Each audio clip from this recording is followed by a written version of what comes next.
What do horses and cars have in common?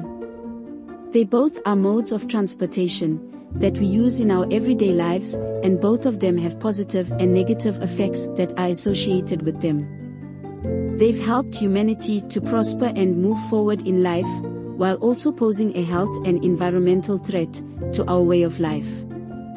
These two modes of transportation helped us build our modern cities and towns, while also contributing to the air pollution of those cities and towns. They've given us the freedom to go on road trips, but some of those road trips have deadly accidents associated with them. Transport is literally a balance between good and bad. We would be nothing with and we would be nothing without transportation. This is the Freakonomics of transportation.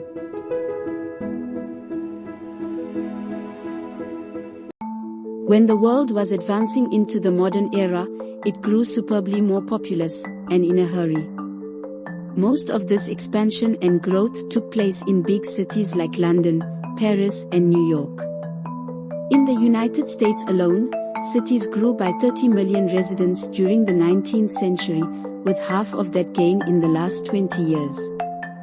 But as this surge of humanity moved itself and its goods from place to place, a problem emerged.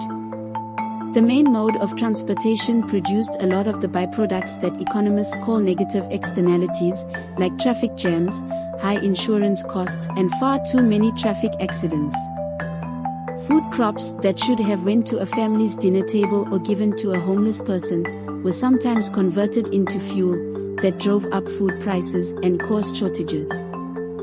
Then there was the air pollution and toxic emissions that endangered the environment as well as the health status of the citizens of those cities. Obviously, most people might assume that I'm talking about cars, but I'm actually talking about the horse. Horses are strong, versatile and powerful animals that were put to work in many ways as modern cities expanded. In the late 19th century, horses pulled streetcars and carriages. They helped transport essential goods like construction materials, food, as well as unloading freight and cargo from ships and trains. A lot of people depended on the horse. In fact, if a person got sick, the doctor rushed to your home on horseback. Even firefighters used horses when they had to fight fire. During the 1900s, horse wagons were blocking the streets and causing gridlocks and traffic jams. And when a horse broke down and couldn't do its work anymore, it was often put to death on the spot, which caused further delays. Even death didn't end the traffic jams, because dead horses were extremely hard to deal with. This meant that street cleaners often had to wait for the corpses to decompose so they could more easily be sawed and sliced into pieces. And worst of all was the horse shit. Horses produced about 24 pounds of manure a day, and in cities like New York, which had at least 200,000 horses, that's nearly 5 million pounds of horse shit a day. Where did this horse shit go? In the past, farmers were buying up horse manure and transporting that shit to their fields. And they obviously used horses to transport that shit. But as the human and horse populations began to explode, there was a massive oversupply and excess of this horse shit. There was too much horse shit and it smelled really bad. In the 1900s, horse manure could be seen piled as high as 60 feet in the streets of New York City. And to give you some perspective, 60 feet is the size of a 2-story building. Imagine seeing and smelling shit, that's the size of a building.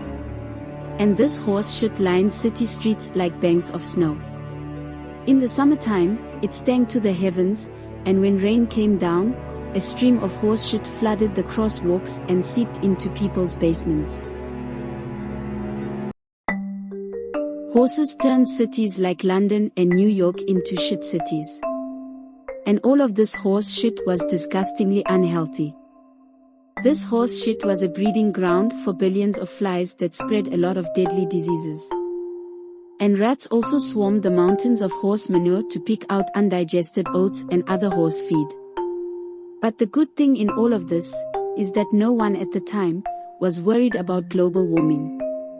But if they were, I'm sure horses would be public enemy number one. And the reason why is because horse farts and horse shit produce methane, which is a powerful greenhouse gas that causes climate change.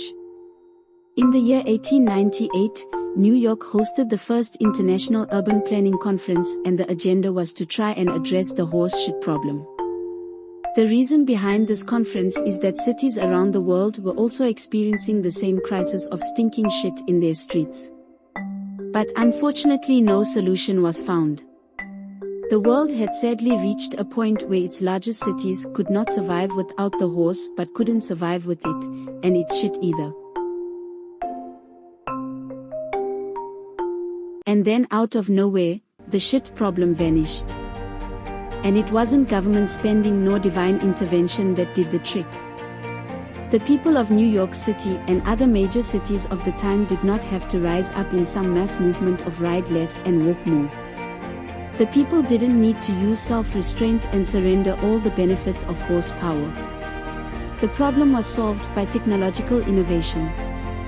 And, no, it wasn't the invention of a horse that doesn't take shits.